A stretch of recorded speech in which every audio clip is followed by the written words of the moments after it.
So here we are back with a brand new video. It's Richard Huntley here. We're going to answer a question from our good friend Sam. Sam wants to know, he's been trying different exercises to work his abs, but he's not seeing any results.'s doing the crunches like the fitness mags tell you to do. When you're going to the gym, he's using the little ab machines where you could go like this and it's meant to work your abs. But he's not reducing that ab fat down. He's saying, Rich, what exercise should he be doing to reduce that ab fat? Well, before we even touch onto the exercises, what you should do for your abs, I would always say, let's get your nutrition right. Let's make sure I'd have a look at your food, see what you're looking. Because that's the base start. That's the fundamental area, especially for your abdominal area, is nutrition. You can see these guys, they have big muscles because they're pumping iron at the gym. Fantastic, that's their goals, go for it. But then if you look at their stomach, they've got this pot belly. Okay, that's because their nutrition's off. It's alright going and lifting, taking in loads of calories or whatever they do. I'm not in the bodybuilding niche, but I have friends that are, and they say with some of the guys at gyms, they lift really heavy weights, but they got this pot belly. So the idea is to get your nutrition right, because theirs obviously isn't. You see? So once you've got your nutrition on point, you want to use my one ingredient rule. That's a great baseline to start with. If the food has one ingredient, chances are it's going to be okay for you. Chances are. I'm not saying everyone is, but as things like meat and veg, fruits, absolutely fine. If it has lots more ingredients, it's going to be modified and manufactured by man-made chemicals and stuff. You want to stay away from that. It's not going to be so good for your gains in the long run.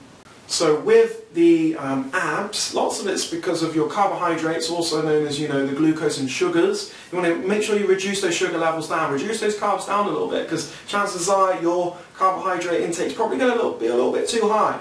You see, to reveal those abs, you need to make sure that you reduce the fat levels in the abdominal area. That's the thing.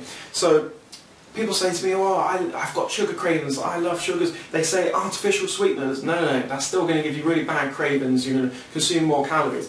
If you're going to go for any sort of sweetener, always go for a natural source. So a natural source of sweetener is stevia, or xylitol is another one.